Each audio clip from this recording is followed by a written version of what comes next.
Hi guys, my name is Atkonda Rose.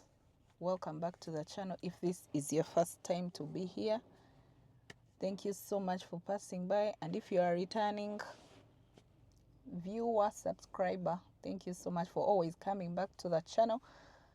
So today, this is going to be episode 4 of my endometriosis journey.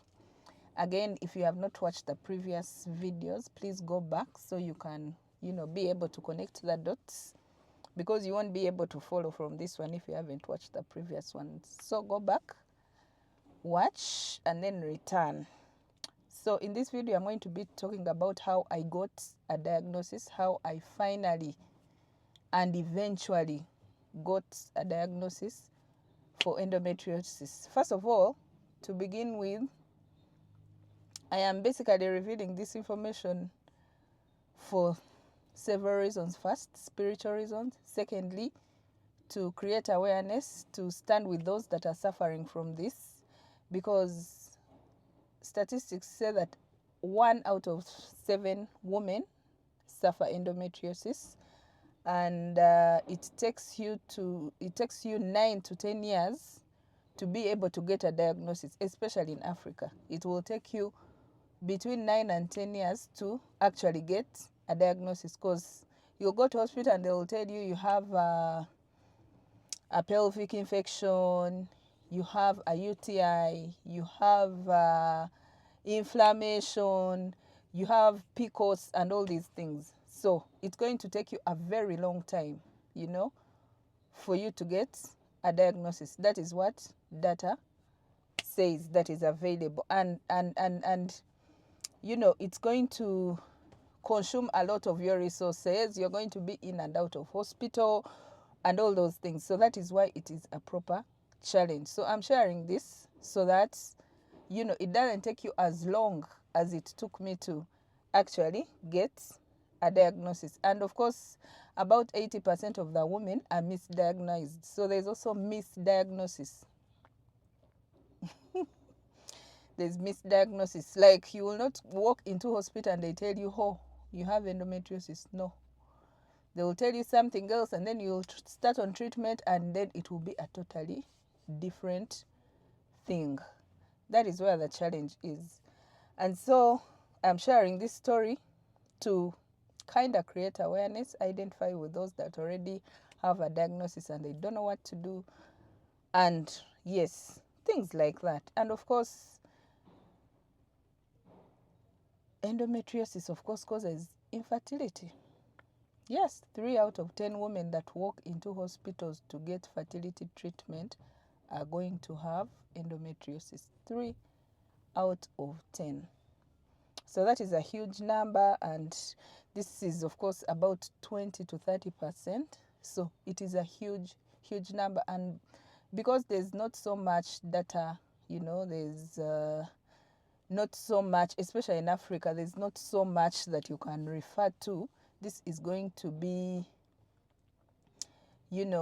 very hard, and it's going to, be difficult for you to know the intensity of the problem, because there's little data about it, sadly.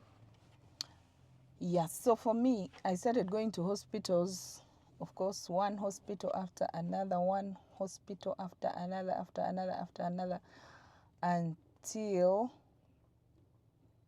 I got a surgery. Yeah. And of course, something else that speaks into the healthcare system of our beloved country is there's not so much the doctors can do. First of all, there's no policy.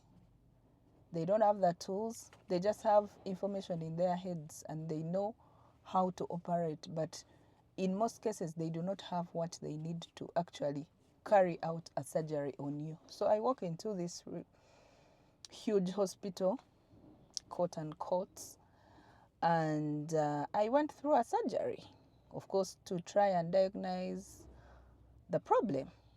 Yeah. So laparoscopy basically is supposed to diagnose and then treat in the same procedure they diagnose, and then if there's anything that they think should be treated, they will correct it there and then. So that is the kind of surgery I was supposed to have, or I had. So I went to theater, and fortunately for me, it was not an open surgery, it was a laparoscopic surgery. So I did not have any scar of any kind, because I mean, this whole thing is done on cameras and all that. So I did not have a cut, but yes, I had a surgery. They looked inside there. And like I said, there wasn't so much at the time known about the condition. So I guess the doctors were just also like, let's just open and see, that kind of thing. So they looked through, and they told me, this is funny, because up to today, I never got the results of that surgery. I did not get the results of that surgery, but what I remember is a horrible, and the injection that they give you on the back to like put you to sleep, anesthesia. it was I still have it on my back until today. So many years after, I still have it as if it is fresh, as if it was administered yesterday. That's how bad it was. So I came out of theater after about 4 hours, and I was told I was not given any results, unfortunately, and I wasn't admitted. I just stayed in hospital that whole day, and in the evening I went home. I did not get results because looks like nothing was done on me. Yeah, nothing was done. And this is because, of course, like I said, the doctors have the knowledge, but they do not have the tools. And of course, at the time also, the knowledge also wasn't so good. Like,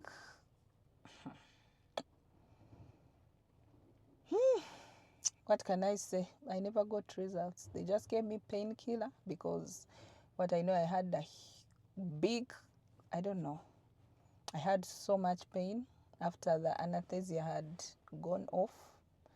I had so much pain, and I had a headache. I could hardly bend. I had a headache, splitting headache. So I was given painkillers and told to go home. And that was it. So I cannot come here and tell you that actually I got a surgery and I got results. I never got results. So fast forward, I go to another hospital, and that is when I got another laparoscopic surgery.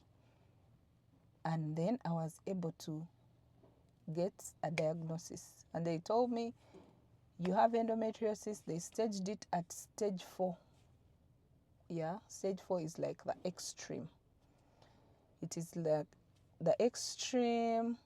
The adhesions have gone to every part of your stomach and the reproductive system, because the tissues had gone outside the reproductive system and they were in the stomach. So the organs were mashed up like this. That was stage 4. They were all mashed up together. So fortunately for me, I had a specialist this time around, and they were able to separate the organs, put them where they're supposed to be, cut off the, if I get the guts, I'll put the picture here of what they got out. It was still laparoscopic, but somehow the holes that they create, they're able to take out tissue. So that is how I finally got a diagnosis. I was given medicine, which was terrible. That is medicine that is given to cancer patients to put your body in a certain state. And it had very, very bad side effects. Yes, because it kind of puts your body in a condition where it's not functioning on its own. But yeah, after like a year, I was able to get relief. Yes, I was able to get relief. The pain went after that surgery. Fortunately, the pain went. Yeah, and I believe that is how I cured from endometriosis. This was after a whole 7 years of looking for a diagnosis. That is why, again, I say it takes you so long to get a diagnosis. But fortunately, I think now technology has improved. Healthcare systems in certain parts of the world are improved. So if you are able to, go where you can get a diagnosis first time, please do that. Do that. So that is how I finally got a diagnosis after 7 whole years of seeking for treatment. After going through the first surgery, I got a diagnosis on the second surgery. Again, this is supposed to diagnose and treat. I got the diagnosis and I got the treatment and I was able to be fine. I was fine. I was pain-free. Yeah, that was it for that part. So in the next episode, I'm going to be talking about how I went forward from that and what I did to actually stay healthy, stay pain-free, and that. Yes, I'll end this video here. I don't want to be so long, but in case you have not subscribed, please do so. I'll see you on the next episode. God bless you. Bye-bye.